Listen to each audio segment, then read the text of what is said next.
Hello, horror fans. It's me, Cassandra, and Kylee. and Mary. and we have Sarah. Woo!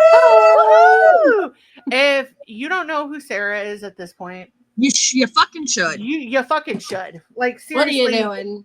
yeah. What are you doing? Sarah is responsible for every single cool image that you have ever seen, like original image attached to the Horrorcraft podcast. And as Mary is demonstrating, her earrings are from Sarah. Sarah does everything, and we love her for it. So we're super excited because this episode is going to be part of our November month, which we're doing an ofrenda for Dios Dos Los Muertos. But it also is Thanksgiving. And although I do not believe in all the patriarchy behind Thanksgiving and colonialism, we are focusing on family. And it wouldn't be an episode for like a month for us if we didn't have a little just fucked up parts in there.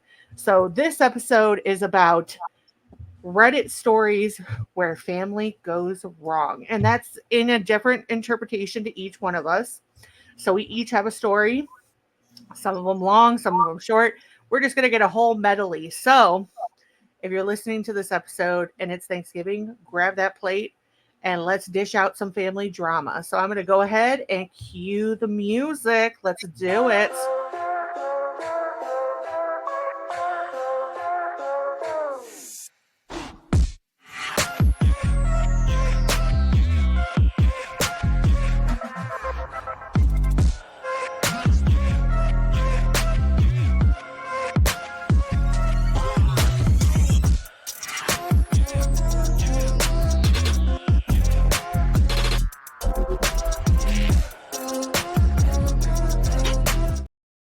And we are back. So, have you guys ever read an episode from read a Reddit story or watched an episode of like somebody else's podcast that included a really crazy mother-in-law story or like wedding family story or even family story? Yeah, well, I guess some true crime stuff, but not like Reddit story, but just crazy fucking family shit. I mean, I got crazy family shit. True. I mean, I think everyone might. we're all just a little dysfunctional. That's why we're our own family. Like, Yeah, let's be if honest. you don't have like family dysfunction in your family, like I'm not sure we can relate as friends. I'm sorry. I'm not being biased. You don't talk to your family. or that, yeah. I watch. So obviously, I watch a lot of different. Well, I listen to different podcasts like Smosh and Two Hot Takes and stuff. And there are a lot of crazy stories involving families that it's just like, man, I have disliked people before, but I haven't hated somebody like that. Like this person clearly just they don't care that they're related or not.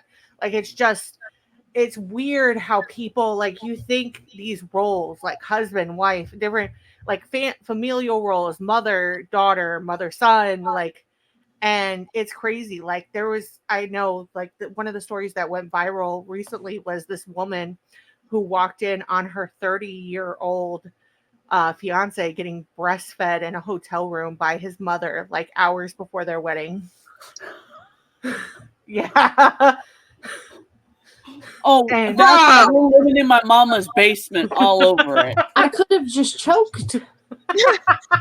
I mean, and to think like, and they if I remember correctly from the story, they were just like, the mom was incensed, like, why are you doing this to my son and stuff? And it's those like fucking kinds of mothers, or like the mother-in-laws who are just obsessed with their sons. It's weird. In like a real incestuous way. And like that's really common between like mother and sons. Like it's a very common weird. Thing. It's fucking weird and gross, bro. And isn't if it you want like to fuck your son? Yeah, no, like running to be happy with another woman. Like what the fuck's wrong with you? I don't know about you, Kylie, and I'm pointing this to you because you and I are both boy moms.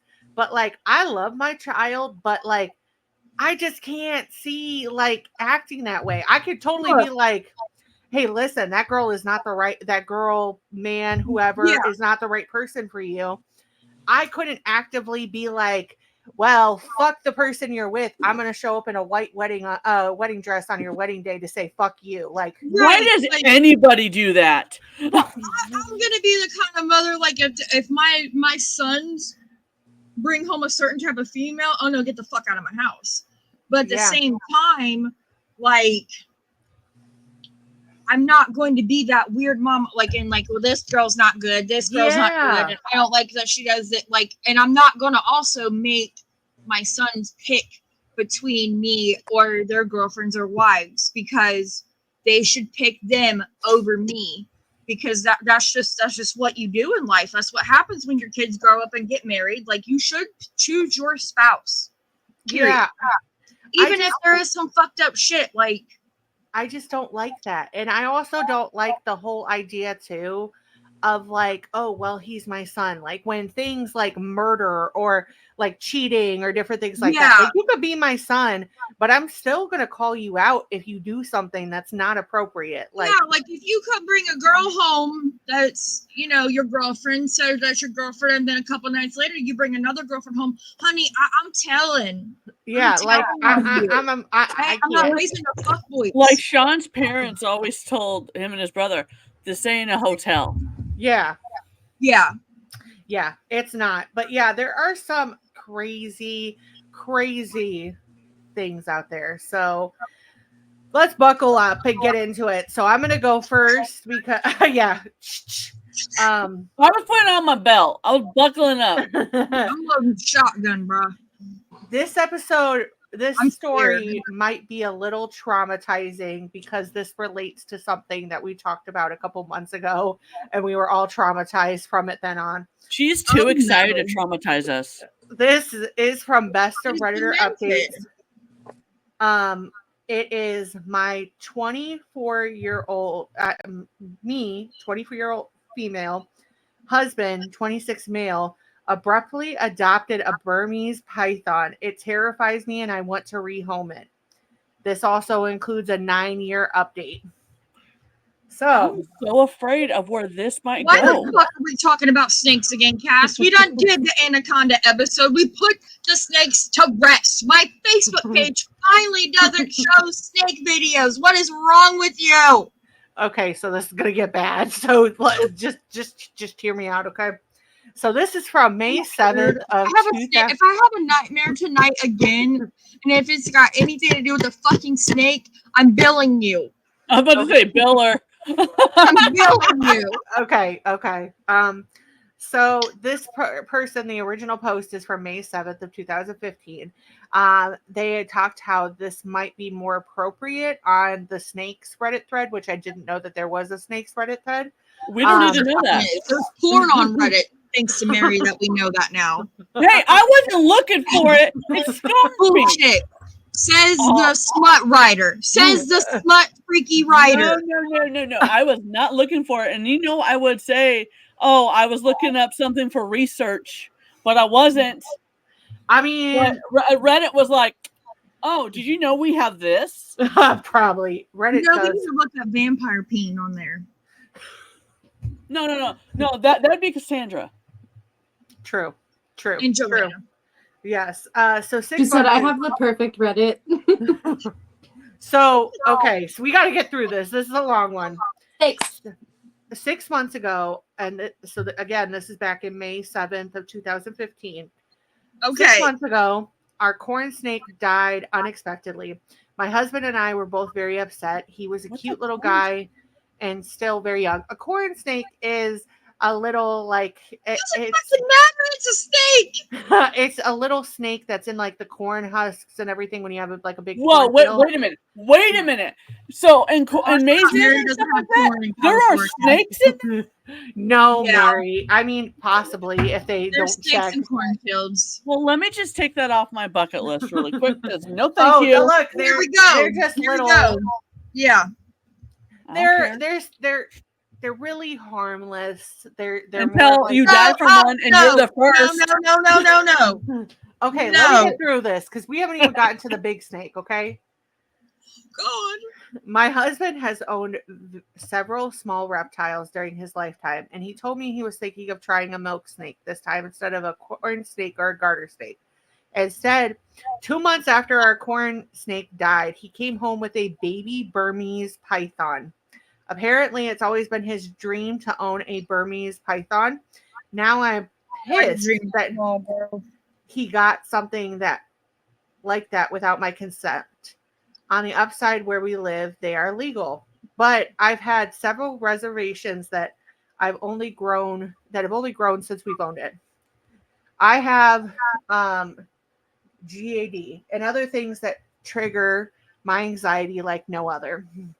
When I was doing research about Burmese pythons, I kept reading stories about them killing pets, children, and even their own owners. So now I'm freaked out and have barely slept for 4 months.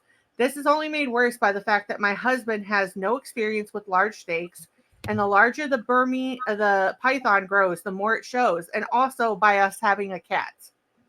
The other snakes we had, our corn snake and my husband's old garter snake, pose no threat, but I'm constantly worried that the python is going to get out and try to eat our cat. I've taken to locking the cat in our bedroom at night, which interferes with our sleep since she meows and scratches at the door, and I constantly worry about when she's home alone. I'll reiterate, this thing is fucking huge. He is already 6 feet long. Did I hear right that they have more than one snake?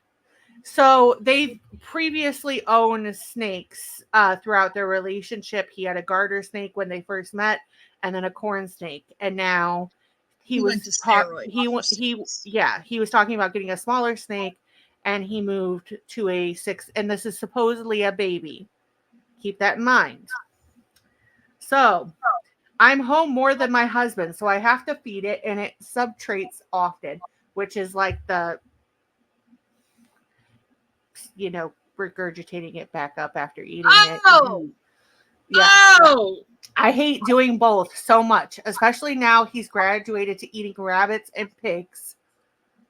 I honestly think wait a minute. What do you mean rabbits and pigs? Like, how big are fucking pigs? And where are you getting these poor pigs? God damn it, man.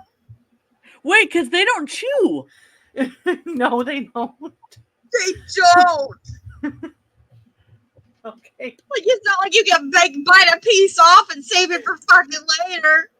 Okay, but remember, let's keep in mind, it's not the snake's fault that all this is going on, right? Bro, it is always the snake's fault. I had an old therapist that you knew was a snake when you picked it up, talking about my baby dad. You knew it was a snake when you brought it in the fucking house. Okay, well, we're gonna gloss over that one. I honestly think since my husband bought it without consulting me, that caring for it should be his sole job. But I'm not going to be touching it. Yeah, but I'm not going to let it go hungry or live in its own waste out of pride. I honestly don't think we'll be able to give this snake the best quality of life, which I think is essential for all pets. He's getting too big for the tank he's in, because remember, he is 6 feet. So this has to be like a big... Yeah, he's hungry. Which is the third. This is the third tank they've gotten since they've gotten him. And we don't have the room in our house for the enclosure my husband wants to build him. His food is very expensive and eating into our savings, but it's what he needs, so we can't downgrade. The python does not deserve to live in a tiny space and eat inadequate food because my husband wanted one as a kid. At the same time, it's a good possibility it could eat us out of house and home. Or eat you. Yeah. I don't want kids while we own a python, and these things can live up to 20 years. I don't want to never have children, which I've dreamed of because of a python. Because of all these reasons, but especially the ones about our cat and the quality of life, I think we should rehome the python, preferably to a wildlife sanctuary or something. I brought in all of this up to my husband, how much mental anguish it causes me, how worried I am for our cat, how the steak is unsustainable, and all he has done is telling me to get over it, accusing me of not caring about his happiness, and telling me I'm prejudiced against animals that aren't cute and cuddly. I wanted to None of bird. this is true, not even the last accusation. I liked his smaller snakes a lot. How could I communicate productively You can't. He's a narcissist. with my husband about this issue? He already loves the snake, and I think it's getting in the way of him seeing fucking reason. Edit 2. For snake people, I acknowledge now that our husbandry is probably the problem. Also, I have been informed that the snake probably wasn't a baby if it's at this size now. So take that into account. I am not the most knowledgeable about snakes. So here are some relevant comments from the original post. Here they are. As far as worrying about the python getting out, killing the cat, future kids / us, I won't let it get out. You need to go on new anxiety medication. That's what the husband said. Never mind the fact that both the corn and the garter snakes escaped from their tanks. Well, what are you going to do? Let it starve just because you don't like it? That's cruel. That's what. So some of these are what her husband's saying. He says that we have room for the enclosure and we'll find the money to keep buying it food. He says I'm ridiculous to not want babies while we have a python, and says everything will be fine. I don't find any of his rebuttals particularly compelling because they're just, no, that won't happen to a concern of mine, without explaining or why it won't happen. So we'll stop there for a minute. Because again, this has multiple updates. So you're a cat mom, Sarah. I'm a mom, cat mom, Mary. You're a multiple pet mom and a stepmom. Kylee, you have a dog and kids. And a baby on the way. And the baby on the way. Having a 6-foot snake around young children, I would think, in my opinion, seems like a no-brainer. Like it's different if you are a responsible pet owner. So like people who have exotic pets that have 5-acre plus land that they can put it on, and if something happens, it's far away from. I could see that, but also this is a pet. A snake this large is not meant to be a pet. It's not meant to be. It's meant to be in an enclosure.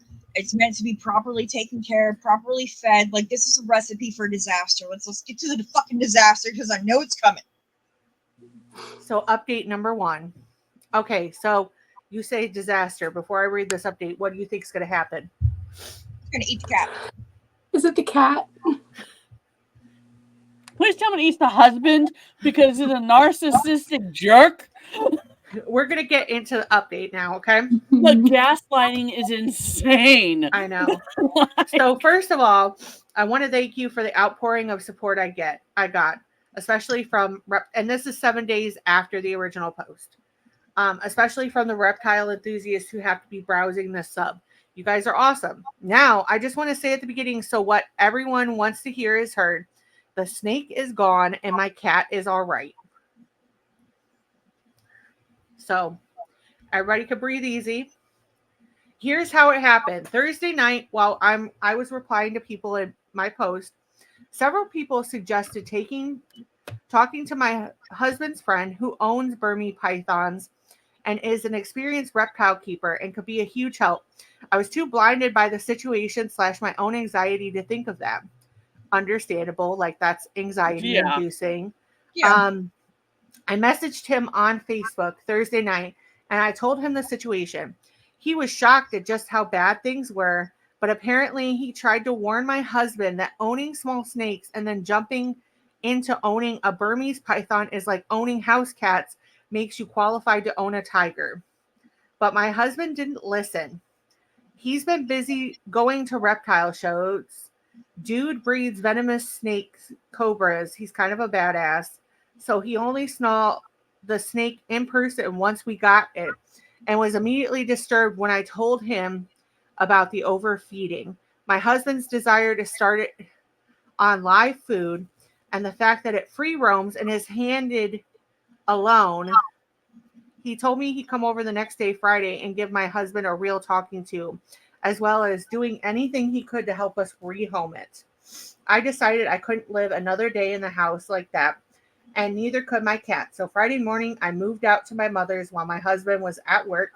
It was a bit sneaky, but I knew that if I tried to leave while he was home, he would try to convince me to stay. I called him on his lunch break though, and told him I left until the snake that I'd left and I'd stay gone until the snake was gone. He was upset, but started accusing me of being so petty as to let a snake wreck our marriage. Good call on that one, Mary. I had nothing productive to say about it, so I told him I'd talk to him later. Well, my husband's friend was so angry at what he saw of the snake that when he got to the house, when my husband was home from work, he gave him the tongue lashing of his life and told him in plain words that now that he saw how woefully inadequate we were as big snake keepers, that there was no way he was going to let the snake stay at our house. Being yelled at really affected my husband. When he drove over to my mom's house to talk to me, he looked like a kicked puppy.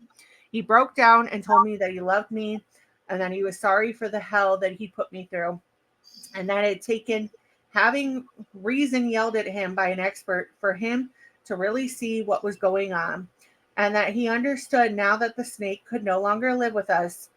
I know that at that point that the sorrow he felt was due to having the snake taken away, not of real understanding, not yet.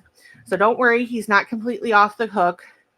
It was cathartic to hear, though. His friend contacted a herpetology society he works with regularly, and then a member of the society whose specialty is rehabilitating snakes that irresponsible pet owners get and that mistreat on his ranch. So the snake went yesterday to this guy's ranch where he'll be fed the right food and go on a diet, apparently, and live in a space big enough for him.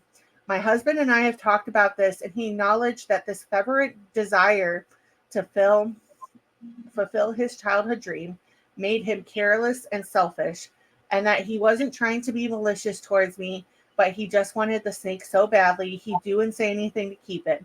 It seems like, though, that he hasn't learned much, which I'm not expecting this early, but it is a bit disappointing. He talked yesterday about getting a ball python, and I put my foot down. I don't think that we should get another snake for a long time. On Sunday, I sat him down and asked him to tell me the truth of how he got the python. Because walking into a pet shop for a milk snake and just finding a Burmese python was sounding more and more implausible the more I thought about it. He admitted that he arranged to get one with a breeder online while he was telling me he wanted a little snake, meaning he was actively lying to me. This breeder is also a state away, meaning my husband participated in something illegal when he met up with him to get it and transport it across state lines, which is against the Lacey Act. Yeah, right. I am very upset by this. I am very angry by his lies, and I'm upset that he blew me off for months. He admitted he lied just because I knew he knew I'd say no, which just shows how immature he is that it almost disgusts me. I'm upset that he broke the law. I'm upset that he only listened to what I told him when it came from somebody else. Apparently, he's been having a quarter life crisis that he didn't tell me about because he feels that he should have accomplished more with his life at 26. He never went to college. Boo-hoo. I feel sympathy for him with that. Barely anything in life. Yeah, I will have feelings on this. I moved back home with Kitty last night, but our marriage is in severe jeopardy right now due to the lying and the lack of respect my husband has shown me. But I made vows to stick with him, and I don't take those lightly. We are going to be getting counseling, which I hope will make him really see what was wrong with what he did rather than a knee-jerk response to being in trouble, so to speak, and will strengthen us. If not, well, I'll have to consider my options. P.S.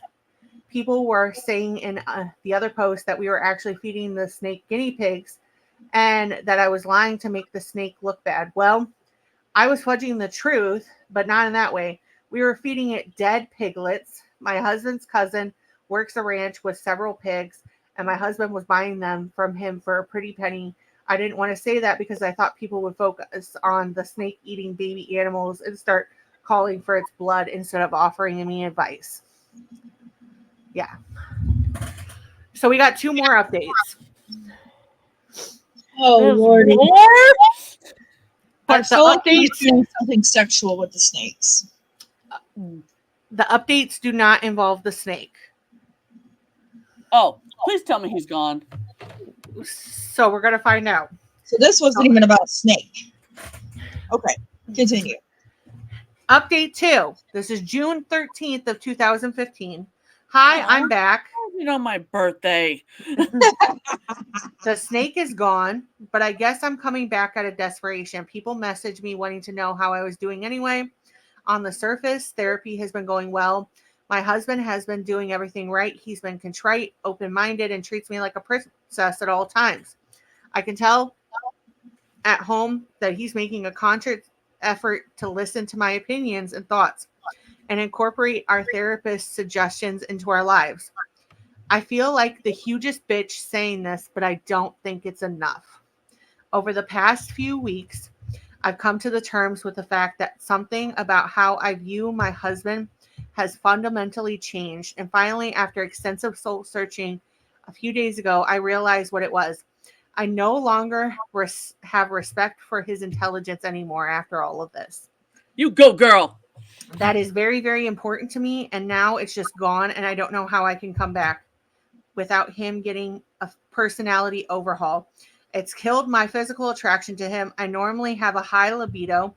And prior to this, we did the spicy sleep 4 to 5 times a week. Now, since all of this went down, we've been intimate 3 times. To be fair, while the snake was here, we were down to 2 or 3 times a week. But it was still more frequent than this. Despite all the changes he's making, he's still himself, and I don't think I can like who I know him to be now. He's still goofy, absent-minded self who needs me to balance the checkbook and pack his lunch. I can't respect that anymore. I don't want to be his mom or a naggy sitcom wife. I used to love doing these things for him. Throughout our relationship, I've taken care of him, patched him up, and helped him solve his problems. I always saw it as the ultimate expression of love, and now I'm just sick of it. He could tell something's wrong. He's irritated about my lack of forgiveness and the lack of a sex drive lately when he's objectively doing all the right things. But his lack of understanding towards my apprehension makes my feelings even more pronounced. I realized the other day that I love him dearly as a friend. I've known him since I was 9 years old, but no longer as a husband. That devastates me. I can't believe I'm thinking of divorce after less than a year of marriage. Wow. I feel like such a failure. I haven't broached these feelings in therapy yet because they crystallized only a few days ago, but I don't know how to start because I know saying them will mean my marriage will be over. I've talked to my mom and friends about this. They all tell me to wait longer to stick it out because I made vows, but I feel like I found out something fundamental about my husband that I wish I never had. And to be honest, nothing can be the same now. I don't think, first of all, before we get into the update 9 years later, I don't think anybody should feel shame if you've been married for under a year and you're deciding to call it quits. My marriage didn't last my marriage didn't last very long either, and that was something I wrestled with. But I think what I've come to realize, especially now being over a decade away from everything, is it's okay to say, you know what, this didn't work out. Let's move on. Let's move forward with our lives. Looking back now, I could be like, you know what, that was really the best decision I could make. But at the time, I probably was feeling the same way. So what do you guys think is going to be in this update from 9 years later? So this person better not have got back with him. This person updated this year. Okay, she's with snake friend. Huh? She's with the snake friend. I was kind of thinking that was coming. Yeah. So, I mean, because he knows how to handle snakes. She said he's a badass. So I'm gonna go off on a minute. So this was the hardest thing to listen to and not yell. because I'm listening to the way this guy is, and she is making excuses for him, right? Which I know that happens. I don't like people pressuring her because of some words. Yeah, What about the vow? Like, where are his vows? I don't like the fact that the family and friends are like, you made vows. Like, he made vows too. I don't, and that's That's how kind of women stay in abusive relationships. right. Well, the stuff that like she loved doing from like packing his lunch, like you want as a wife, like you want to do those things Because out you of like, care. loving somebody that you care about. And if you are feeling like not wanting to do those things, like you don't really love the person because I mean, yes, like he should pack his own lunch, but like I like doing certain things like that for Dakota. That shows Same my here with love. Sean, I yeah. like doing it. I was about to I say. hate laundry, but like just stuff like that. I like making sure he's got clean clothes for work in the morning because if not, I gotta hear the bullshit. But I like doing those things because I love my husband. But if you're not feeling that way, like you gotta go. Life's too short to be wasted on shit ass marriages. And he's so selfish. Yeah. Oh, It's a fucking I haven't made anything in my life and I'm 26 years old, bro. 26 you haven't even begun to live. You So haven't. I went back to school and I graduated at 26. So yeah. I mean, just because you think, oh, I'm going to go to school, something like for me, I was like, oh, I'm going to go to school. I'm going to be an attorney. This is what's going to happen. Things happen in my life. That's not the path. But I didn't let it deter me in the second part of my life. That you get a second act.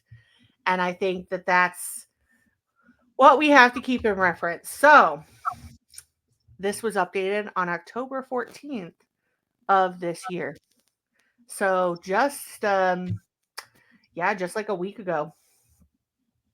So 10 years ago, I posted on r/relationships about being scared of my ex-husband's giant snake. Yeah. Here's an update. One of my friends sent me this link to the Best of Redditor update saying, I think you wrote these posts. And reading them, yeah, I did. A lot of people seem to be wondering what happened to me, so I logged into this account for the first time in 10 years to give one final update about what happened. I'm posting this here because I'm not sure where to post it. I feel like r/relationships aren't really a thing anymore. Basically, my husband brought home a Burmese python after telling me he wanted a milk snake. I was really scared of it and anxious, and he was dismissive of my worries. It ended up getting the snake shipped off to a reptile ranch, but it absolutely shook my trust in my ex because he was lying to me. It also made me realize he relied on me to do everything for him like a second mother, and I hated it. I really tried to work through my feelings. I posted in the second update, but after 3 months, we separated. It's totally okay if you judge me for this. If you judge her for this, please exit the chat. Exit the chat. We are not the podcast for you. We are not the podcast for you, bro. It's totally okay if you judge me for this because I judge myself. After being separated for half a year, we did end up having sex. My grandma had just died. I was devastated. He came to the funeral to support me, and because he'd known her forever and loved her too, we went home together after the family lunch and ended up having comfort sex. Neither of us wanted kids at that point, but my IUD had slipped into my cervix at some point before this, and I ended up getting pregnant. Oh, God. Yeah. Both of us were unsure about introducing a kid into our relationship, but decided to get back together and make another effort. I'd always wanted to be a mom and didn't want to abort. We found out pretty early into the pregnancy that it was actually a molar pregnancy, meaning that instead of a normal fetus, I was pregnant with a tumor. I had the mole removed, but I was one of those lucky people who develops cancer from their molar pregnancy. No. Luckily, the cancer was caught when I was only at stage 2 and responded really well to chemotherapy. I have been cancer-free since 2016. However, Mary, you're really going to be mad at this. However, my ex's behavior when I was extremely sick for chemo we had stayed together after losing the pregnancy, caused me to put my foot down and want a divorce. He wouldn't or couldn't pick up the slack around the house, and I couldn't deal with it anymore. I felt like I couldn't depend on him for anything, not even when I had cancer. Literally a week after I was told I was cancer free, I told him I was moving out and wanted a divorce. I lived with my mom for a year while our divorce was being finalized, and a bit after it, and then decided to get a new job in a new city because I needed a new beginning. I also decided to fill a dream of mine I'd been mulling over for a while and went back to college to get my BSN in 2017. Good for you, girl. I graduated in 2019 because I was in an accelerated program for people who already had another degree, and I now work as a neonatal nurse. The job can be really wearing and difficult, but it's amazing watching tiny sick babies grow and thrive and eventually leave. I think I found my calling. I also met a guy in my class when I went back to school. We were just friends for 2 years because I didn't really want to date. And then in 2019, we started dating. That guy is now my husband. We got married in 2022. My current husband is the most amazing man and partner I could have ever asked for. I can fully lean on him and have him support me, and I don't have to ask him to please pick his socks up off the floor. He even does most of the cooking because I hate cooking.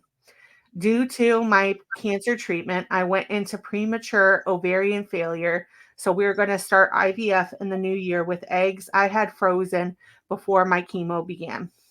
We also want to adopt and or / foster at some point. I've been looking into that as well. I know for sure my husband is going to be a wonderful support for me and amazing father. At the time of my divorce, I had no confidence my ex would be either one of those things. I don't want to just bash my ex, though. He is doing much better since we got divorced. A month after I left for good, he attempted suicide and was put on a 72-hour hold at the hospital. He took their advice to follow up with a psychiatrist seriously and was diagnosed with ADHD. It explains so much about how he was when we were together. A little later on, he was also diagnosed with autism. I don't speak to my ex because it's too painful for both of us, but my mom is so close to his mom and has given me some updates. He's taken medication that's really helped him with his ADHD and was able to go to trade school. He is in a much better job now and has been in a steady relationship. I wish him all the best. I look back on my old post and all I can do is shake my head. I was putting up with so much I would never put up with now. I also, though I was grown up, I also thought I was grown up because I was 24 and married, but clearly I still have maturing to do. Part of me feels sad for my ex too because he was struggling for so long and I was writing him off as unhelpful. However, even though he had a medical reason for being inconsiderate, I still had to do what's best for me, period. And I was at my breaking point. Considering his success, I think we're better off without each other. Oh, and I still talk to my friends, my ex's friend, the Cobra breeder, from time to time. Bucatini, the Burmese python, is still doing great in his new home. The end. And a happy ending. They did it a very happy ending. Bucatini. You go, Bucatini. All right. Go. That was a roller coaster, right? Mine's a little fucked up. Okay, well, let's go into yours. But yeah, did you guys think that a snake story would lead to all that? No. Would you let your partner bring a 6-foot Burmese python home? No. And he knows that. Divorce. Yeah, my uncle had some kind of a python and it got out and my dad had to go help him locate it. They couldn't find it anywhere. And she had climbed up and wrapped herself around the curtain rod. So no thanks. I'm good. If you have to worry about your cat being eaten by the other animal, I don't want nothing bigger than me living with me. Dude, I don't want an animal to take care of it. I have to buy black market corpses, okay? Yeah. It's committing a crime. And the fact that he lied to her and transported the snake across state lines, and that's like a federal charge. Yeah. Okay, well, let's cleanse those demons out of this episode. Sorry guys, that was a long one, but I felt like that was appropriate given how No, it many was great. layers that was. But Kylee, it's to you. I am really interested. Okay. This is under family betrayal stories. It's called Fallen Sun. I didn't fall from grace. I was pushed. I was off balance at the edge of the precipice when I was pushed over, and I went clutching, tilting to that piece of red fabric even as I fell. I didn't really have time to be scared. It was 88.6 feet to the tree line and another 40 to the ground, which was a 33-degree slope and 1,200 feet down to the river. To be honest, I was shocked. I expected a lot of things, but I never would have dreamed that they would try straight up murder. I hit the tree line and could feel the scrapes against my skin, but couldn't tell where they were on my body, just random stabs and scratches of pain. I slammed into a limb and the air left me. My chest started to burn and I knew I had to grab on. I tried to wrap my arm around a limb, but it snapped under the sudden weight hitting it. I grabbed at a couple more before giving up and shutting my eyes. I hit the ground and started to roll, slamming into the trunk of the tree I'd just fallen through. Everything slipped away. 1 week prior, as I passed through the hall, I overheard my father say he surely doesn't think he'll be allowed to participate. My mother spoke in a cold tone she reserved only for me. He'll be 18 in a month. We need to find an excuse to kick him out, or the family will expect him, and I won't have anything to do with that murdering bastard. I was tempted to stay and listen, but it wasn't anything I hadn't heard before.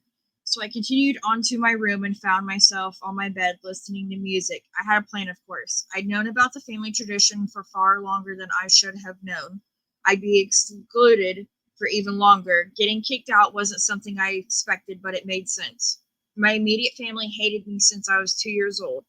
They'd never beaten me, but they could care less about me and offered me nothing but the bare minimum when there weren't witnesses. I grew up hearing Venom spewed at me and being constantly reminded that I was useless, a murderer, and the worst mistake they'd ever made. My name is Isaac, and no, the irony isn't lost on me. I'm sure you're wondering how I could have murdered someone at 2. What was my sin that caused my family to hate me so much? Well, I was a typical 2-year-old and therefore incapable of uttering the phrase, I consent to donating my bone marrow to my dying brother. I was created for a single purpose. My brother had a form of leukemia, and I was created to save him. My parents aren't exactly rich, but they went through IVF and had a doctor pick the embryos most likely to produce a match for him for implantation. I had to consent to the procedure, though. That meant I had to be able to understand it at 2. Well, it was finger painting or Pokemon. It was beyond my ability to comprehend. I didn't grow up quick enough, and so my family despised me. We're a family of 5, effectively 6. My mother, Diane, and father, Henry, had Stephen. Stephen died at 11, and his room was kept as a shrine to him. My mother still goes in there to pray to the fallen son. Their second child is my older brother, Michael. He'd likely have taken the spot as the family's favorite, if not for Selena. My sister was everyone's favorite. Selena was 20. Michael was 22 at this point. They both lived at home as they pursued college degrees. I've grown up separate from all of them. My parents' ire towards me was mimicked by Michael, so he treated me like shit for as long as they have. Selena wasn't much better, but she offered me some respite during quiet moments without the rest of the family. My extended family was slightly better. My paternal grandparents echoed my family's insults, but my maternal grandfather was different. He'd take me fishing or slip me some money to buy the things my siblings got, but I would never dream of asking for.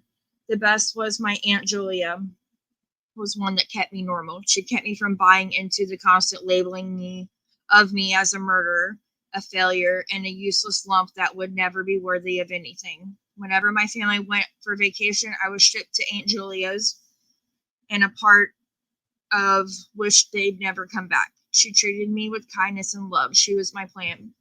There was also a difference between public and private. If I showed up at a restaurant my family were eating at, they would have to let me join them, even if they grounded me later.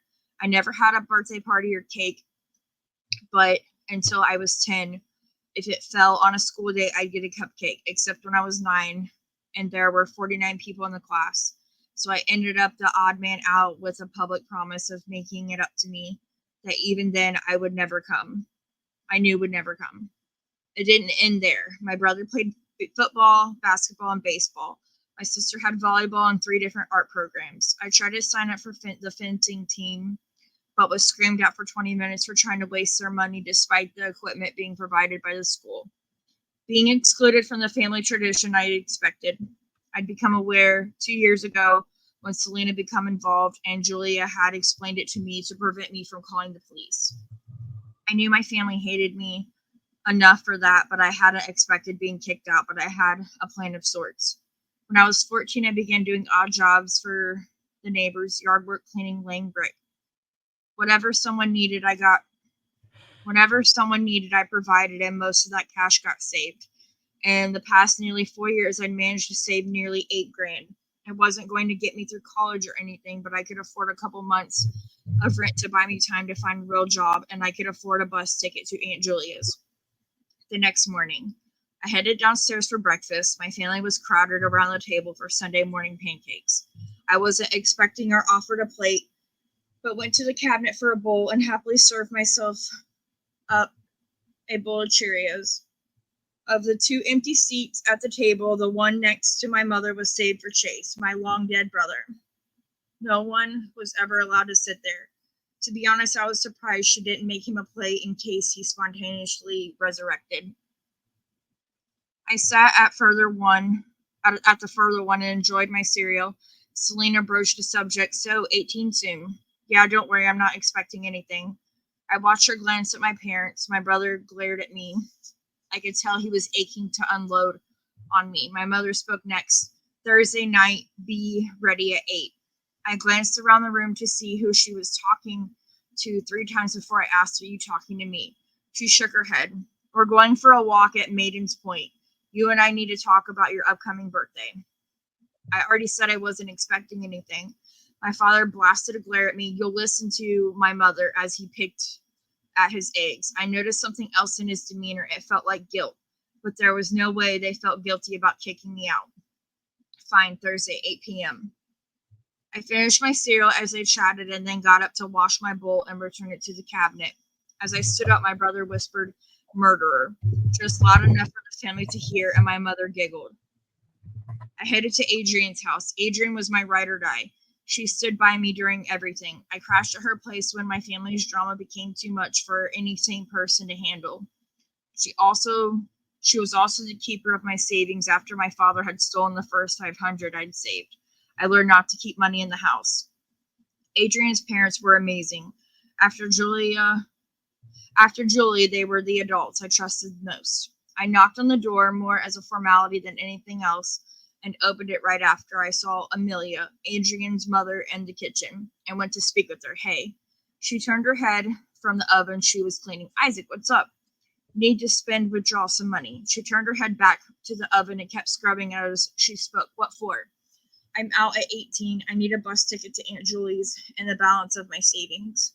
She stopped cleaning and looked at me and stood up and sat down at the kitchen table. They're really kicking you out? Overheard it last night. Julie and I talked about it, but I'll call to confirm. I'll do the withdrawal and purchase you a ticket. When do you want the ticket for? Friday. What about the rest of the school year, graduating? I had all the credits I needed to graduate already. If I can't convince them to give me the diploma, I can take the HSC test. What about college? I've already gotten acceptance letters. Was going to move closer to Aunt Julie anyway. My grandfather always said the cost wouldn't be an issue. Okay, why are you here anyway? I figured I'd spend the day with Addie. She's at that concert with Schrader. Oh, sorry, I forgot. I'll find something else to do. I bid my 80th and head back home. I stopped and watched a pickup game between Michael and my dad for a few minutes. A part of me wanted to ask to join in, but I quelled it as the 40th time I heard, we're just finishing up. It's one-on-one. You can get the winner next time, or some other excuse had him forced to the point. Now, I woke up and everything hurt. I could taste copper and heard coyote yips and howls. I forced my eyes to open and tried to stand. It took 3 tries. I finally managed to stand, not without considerable pain. I could barely move my left arm. I glanced around. I didn't know how long I had been unconscious, but it was dark. I pulled out my phone. It is now in 2 pieces. If I stayed here, I was going to die. The last time there was a jumper from Maiden's Point, it took 8 months for anyone to find the body, and that was mostly happenstance. A hiker had turned around and ran into a bear and ran. He tripped over the body. I had 2 choices, up or down. If I went down, I could get to the river and follow the flow, eventually end up back in Mount Mora, then find a hospital or Adrian's. It would be at least 7 miles, though, and I had no chance of fending off a coyote or a bear in my current condition. I still can't believe it. Fuck, it happened. Get over it. If I went up that way, it would take me back to the point. I couldn't climb it. But I could fall along the cliff's edge until I met with the road and then go that same 7 miles back town. I looked at the slope and realized I didn't have a chance. There was no way I could maintain my balance at 33 degrees. I sat down on my ass and pushed off the tree, trying to guide the slide as I slid down towards the river. That's it.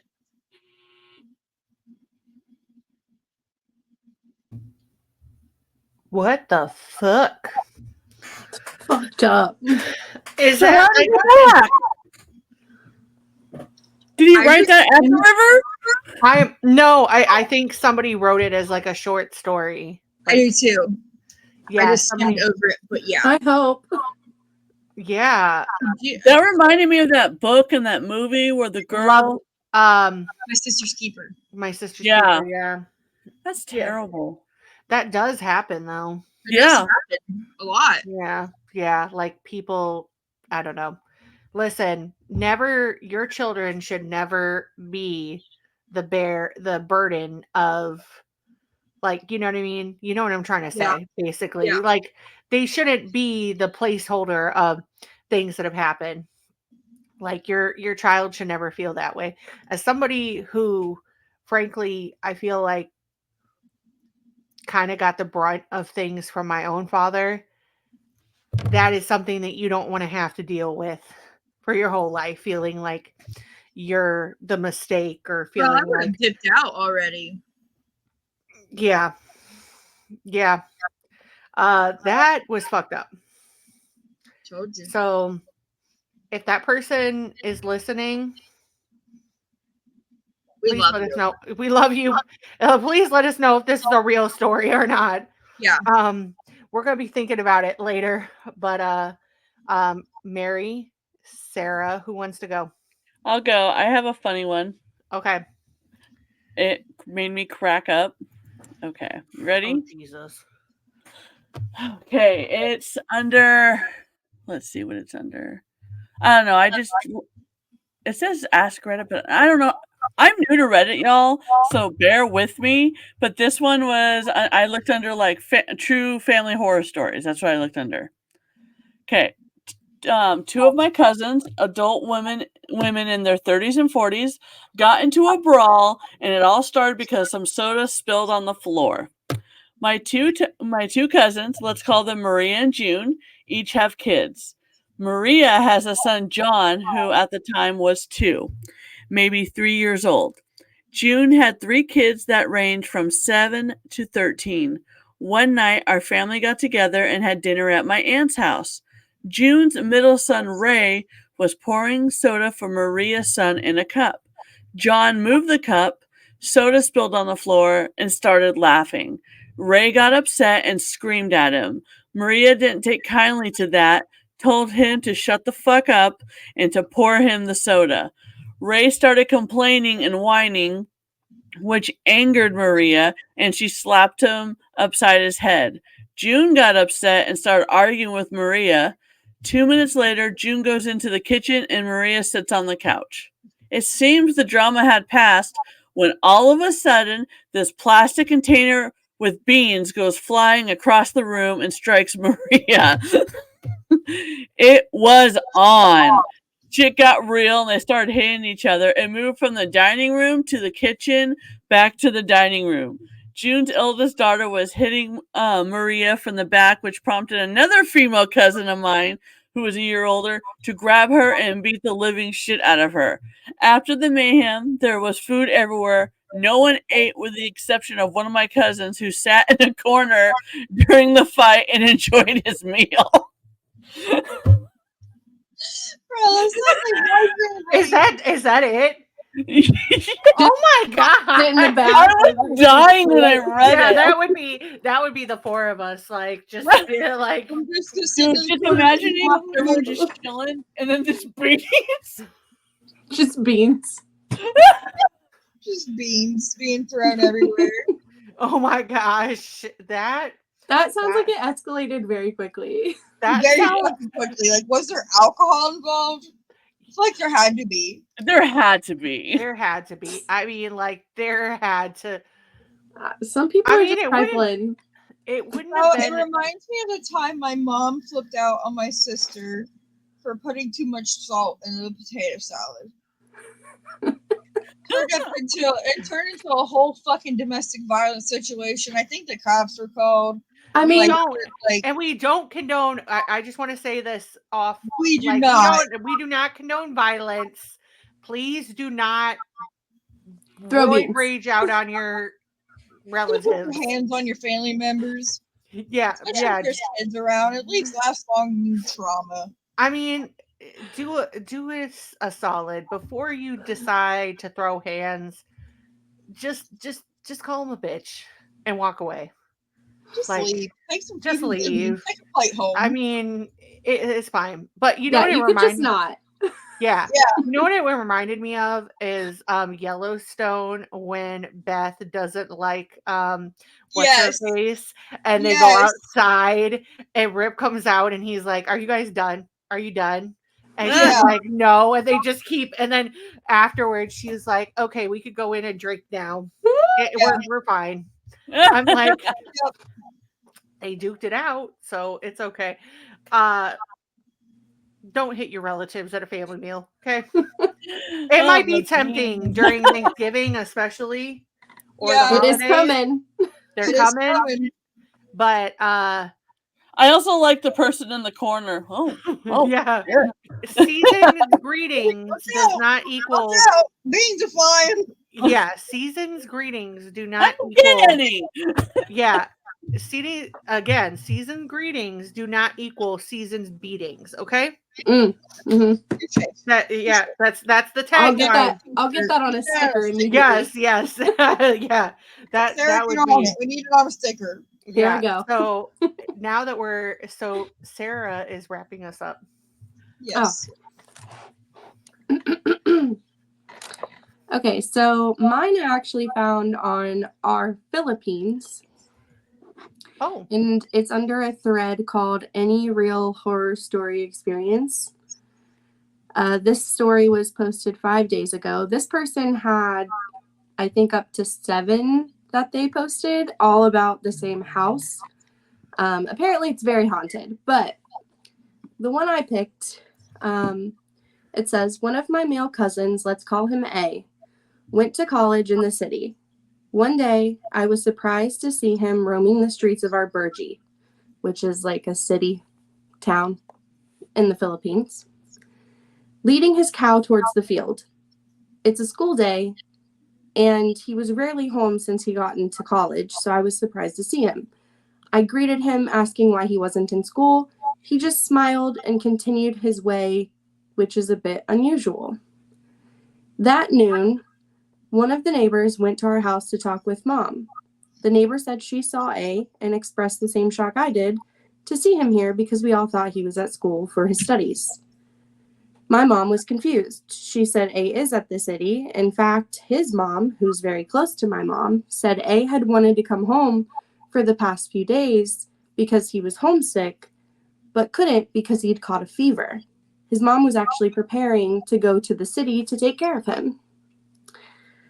All of us were shocked and confused because we saw him and talked to him. It was weird that he just smiled and didn't reply, but nonetheless, we saw him in person. I told my mom what happened earlier, and we all got concerned because there's no way we would mistake him. My mom called his mom to confirm, and his mom confirmed that they are in the city and she was currently taking care of him that very moment. So who was the A we saw earlier? It's a mystery. I lost my place. Sorry, one moment. It's a mystery that hasn't been solved until now. Some of our neighbors who are very spiritual have theorized that it could have been him, a projection of him that day. His strong desire to come home had his spirit leaving his body, and that's why he got physically sick. And that's the story. I think it's pretty spooky. Stay here, Mary. Yeah. But like, my thought on that is like, what if that could happen? And what if someone could control that happening and then, I don't know, commit murders and then be like, no, I was at home sick. My mom was there taking care of me. I thought for sure he was dead and no one knew. Right? That fever just killed him. That actually, Sarah, that actually is technically a movie. That happens. So What there movie? is a movie. It's not exactly like it's kind of like what you're talking about, but there is a guy that he keeps seeing this serial killer killing people, and it ends up being the way he sees exactly how it's going to happen, and then it happens, and a bunch I of think stuff. I've seen that. It's called Shocker. It's by Wes Craven. They end up catching up with him because the serial killer ends up coming after some of his family members, kills them, and they set him up, and he gets on death row, and they electrocute him, and because of voodoo, he disappears through the electrodes and can go through people's bodies. Weird. No, I haven't seen this actually. Does that have Denzel Washington in it? No, It's a horror comedy. Yeah, it's Those a are my horror fave. comedy. It's Wes Craven. It's early mid 1990s. But yeah, it's a fever dream. There also is another one that's called The Dark Half that's got oh my god, I'm trying to think of his name, but anyways, it's a guy who like crazy shit is happening in his life. They don't understand why, and somehow he has a twin that he never knew about, and his twin is trying to take over his life. So it's crazy. To round this episode out, don't beat your relatives. Stay in your body. Do not purchase or transport snakes, Leave the fucking snakes alone. across state lines, and definitely don't murder your relatives. Don't treat your family like shit. Yes, your family. Listen, if you have to put up boundaries with your family because of certain reasons, that's fine. But that doesn't give you an excuse for murder, beatings, or buying exotic animals to torture them. Also, if you see me, but it's not me, please tell me. Yeah. So I can get myself in check. Oh my gosh. Yeah. People are constantly like, hey, why didn't you talk to me when I waved at you? And I'm like, oh my gosh, Sarah. Sarah just told her. Are you here? Is this you? On herself. I think it's me. So please enjoy the holidays. Don't put yourself through things because you feel like you have to. You are the keeper of your own adventure. If you don't want to be around them, you don't have to be around them. And please do not resort to murder or beating or keep your hands to yourself. No throwing beans. No throwing beans. Again, we're going to make this a sticker. Season's greetings do not equal season's beatings. Okay. That is Krampus's job and Krampus only. Okay. Yeah. Let's let it go. So, okay, let's segue really quickly. Segue. There's something we gotta talk about because we got Mary. We got a challenge for Cass. We want you to take a complete inventory of your closet. Yes. This is an important piece of business we have to talk about. And so we can make a video and share the content. But yeah, do one of those cute little outfit dances things.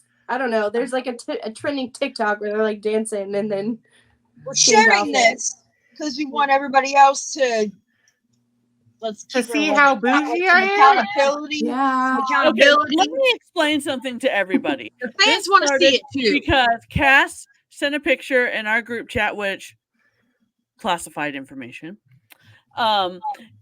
That's of her in pants, and you're not on the right had a heart attack.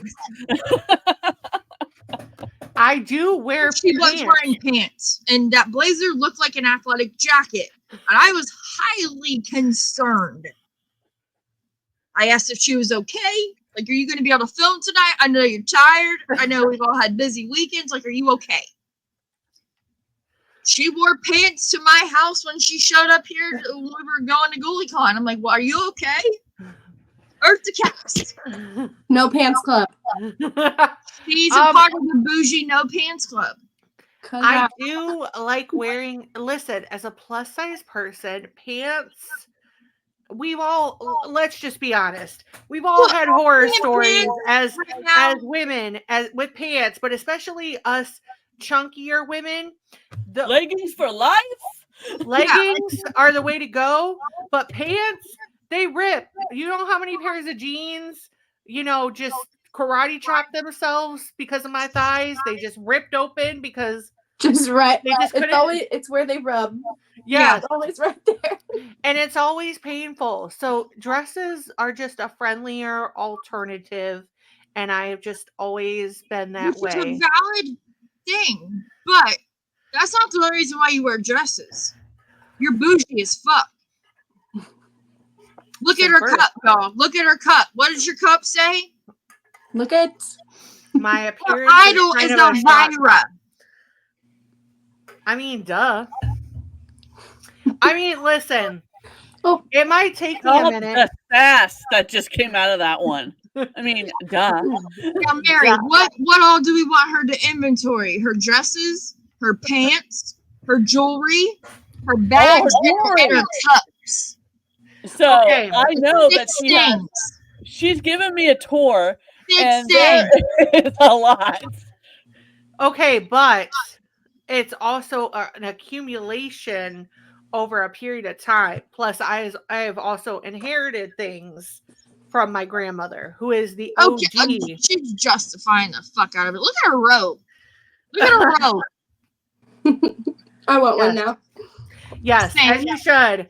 So this is a perfect segue into, listen, I want a welcome to my closet video. I will think about it.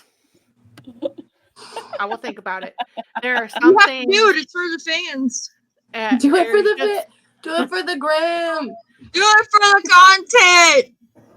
content. Now look who's being like Mary. Jeez. I didn't give you enough context this weekend because of Witch's Walk. You guys are lucky I'm able to have a voice right now. I feel like Ursula just gave it back to me after a 72-hour reprieve on it. For everyone listening, it's October 21st when we're recording this. Yes, we're recording this at the end of at the concert. I really didn't think I was going to have a voice for a couple of days. Valid, but Sarah brought up my robe, so this segues into our favorite things of horror this week. I will go ahead and start. As you could see from this YouTube version, watch it, but I have a very beautiful robe. It is called the Draculine robe. It is made by Western Evil, and if you are a spooky baddie like myself and need something just as extra as you are, go check it out. They make one like this. They make a pastel version.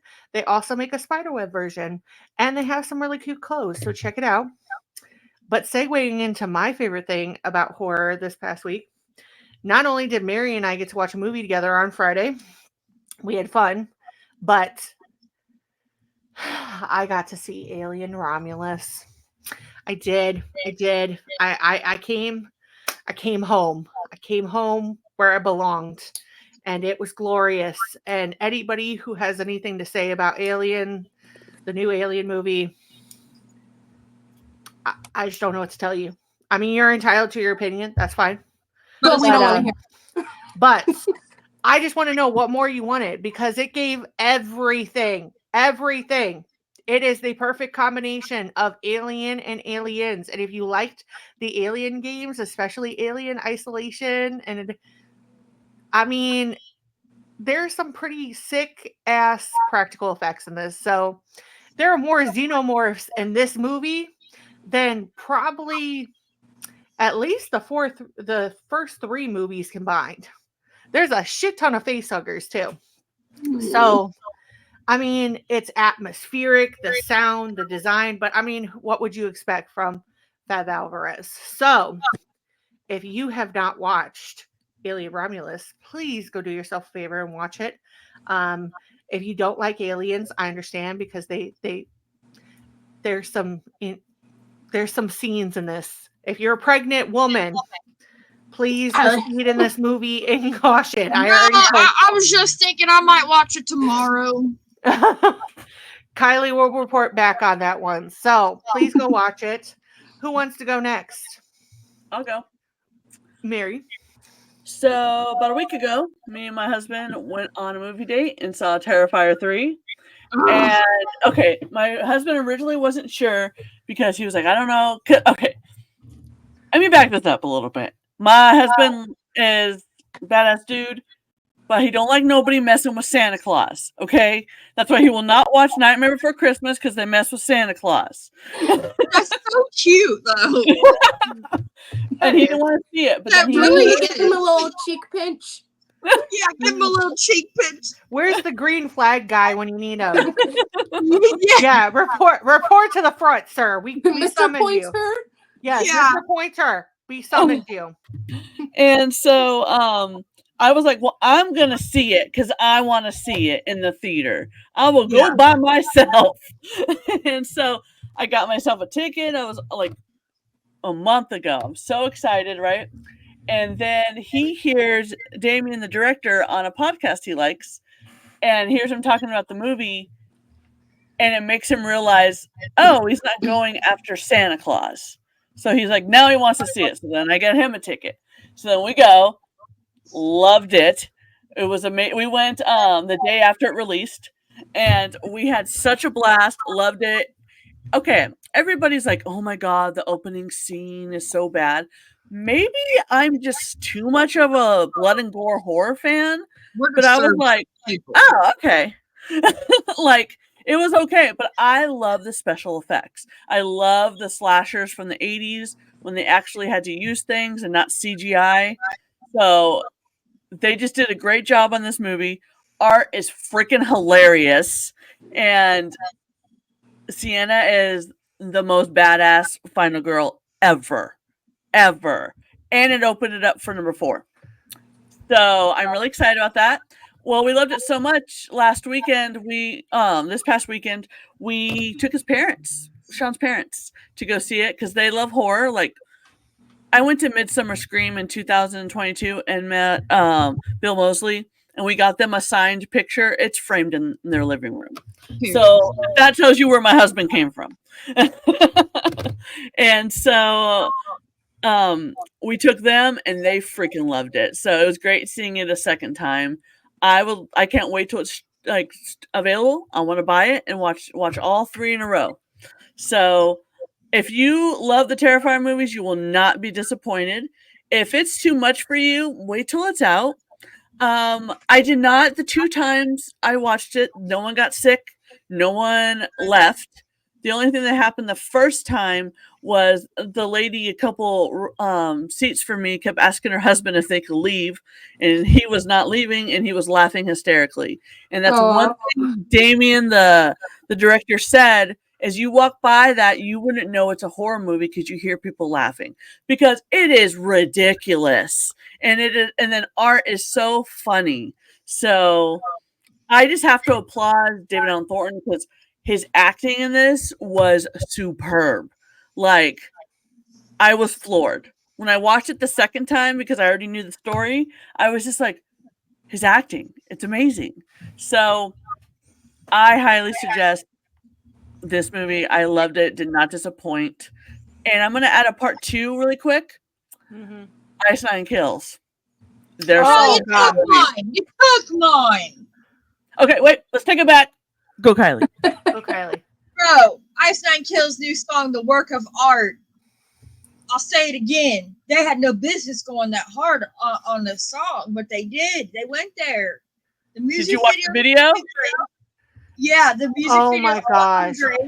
I You want really to want to give them a call. I think Art. I talked to Dakota. We think Art could deliver the baby. I mean, I feel like he'd be responsible.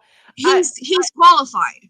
Hey, he didn't hurt the baby. He didn't. He didn't hurt the baby. That was my icebreaker.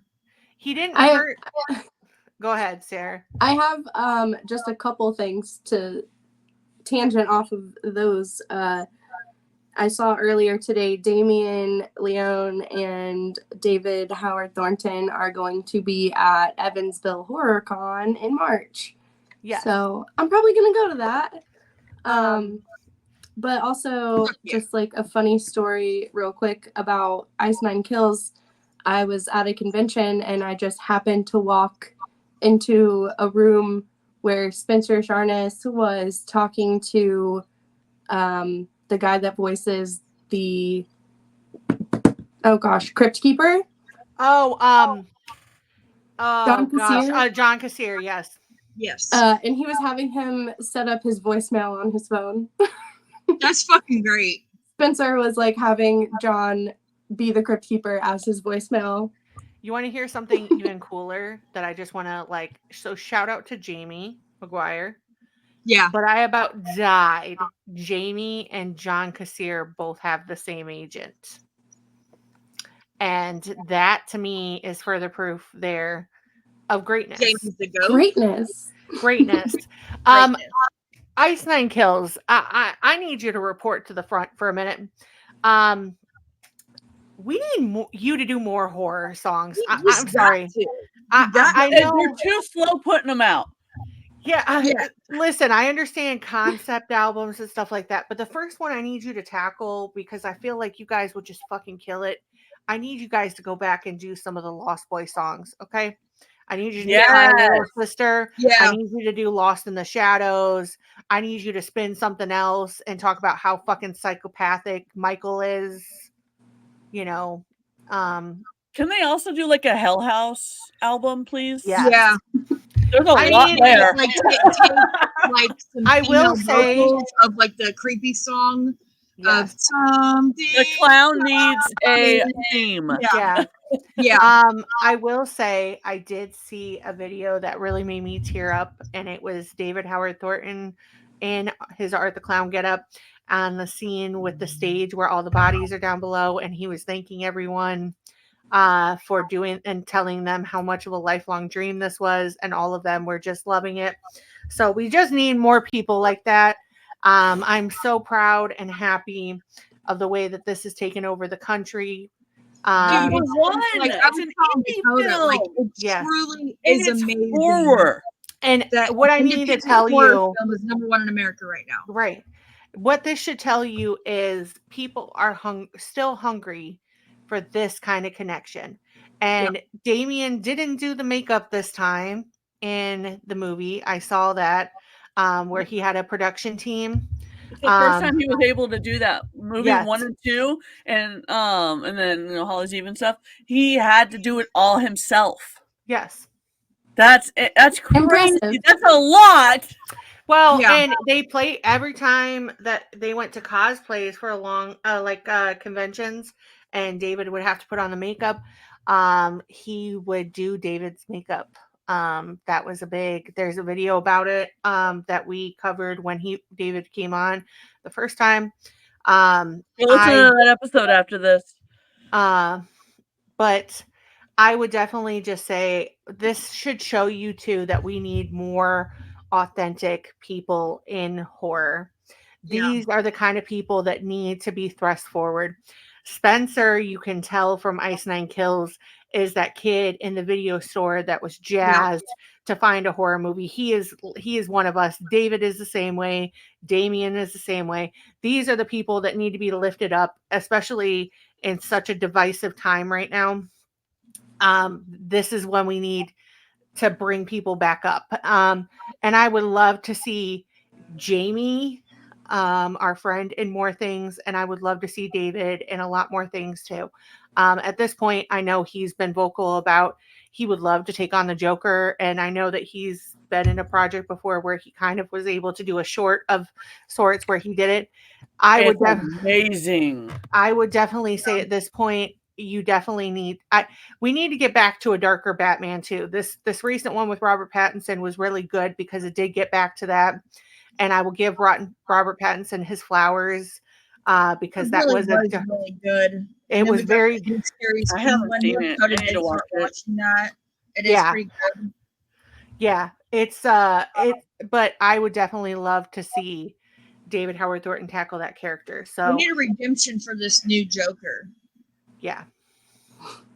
They thought that would be the #1 movie, and not a lot of people are seeing it.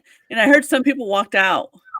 It's a fucking musical, and Lady Gaga's literally only in it for 30 minutes of the film. Like, I'm not paying. Really, I heard she's going to be nominated for an Oscar or something. Oh my God! Listen, that's how you know it's so rigged. The problem is, I love her. Is not with Lady Gaga, okay? Because Lady Gaga has obviously been in enough projects to show that she is a serious actress and that she has a variety of talent. Because look at what she did with American Horror Story and what she did with Versace. Oh yeah, that one too. That one's really fucking good. I would say A Star Is Born is kind of more like who she is, which is fine. But Versace, I mean, she had to play a pretty gnarly character that she kind of took on as her own. I think the problem is that we keep building these movies that we aren't. I mean, I could see like Agatha All Along, that is being really popular right now because that's done right. But we are kind of losing touch with certain movies. So let this be a sign that maybe the tides are changing. I hope so, because Nosferatu is coming out in December. I can't wait. I have seen a ton of stuff about how they did the practical effects and everything for Nosferatu. That makes me super happy. I'd love to see it as, you know, the resident vampire lover in this coven. I'm excited, especially the fact that they actually went to Transylvania and shot certain scenes just so they can make it authentic. I mean, that's pretty amazing. Sarah, is there anything that you want to add that was, you know, tickled your horror fancy this week, or maybe in general? Something. I guess like something I'm planning to watch that I'm excited about is to see what Anna Kendrick has done with this Woman of the Hour show on Netflix. It looks so good. It's in the #1 spot, so let's hope that this kind of brings Netflix back a little bit, because Netflix, you know, it's been struggling a little bit with some of the things. We're struggling a little bit here, but hopefully this is a punchback. That's what that meant. So I'm still a little upset that you ended Castlevania, but I'll get over it. It's fine. I know, right? So you could make 25 more of those, please and thank you. I am excited to see that Hellbound is coming back. So if you like Hellbound, that's coming back, and it's going to be real interesting. The Squid Games is coming back in December too, which should be great. So I guess, you know, just keep bringing it forward. So to end on this, love your family. Don't beat them with beans. Keep your hands to yourself. Keep your hands to yourself. And guys, is there a particular movie during Thanksgiving that you would suggest anybody to watch? I don't have any. Black Friday. Well, yeah, Black Friday for sure. Yeah, Black Friday. I love that movie. I still have not seen that Thanksgiving movie. I'm gonna No, try to catch it's not worth that. it. It's not worth it. I mean, I got I was to. so hyped for it. I know, but I got to. Like, there's a horror movie. I'm okay with it, except It's why for did the nostalgia? Like, there's not a lot of Thanksgiving horror movies. if you were looking for a movie to reverse that and not plug into the colonialism, I would definitely suggest Blood Quantum. That's a great movie. It's on Shudder. There are so many others. Watch Prey. It's a great adaptation. Prey was amazing. Yes, and Get Prepared.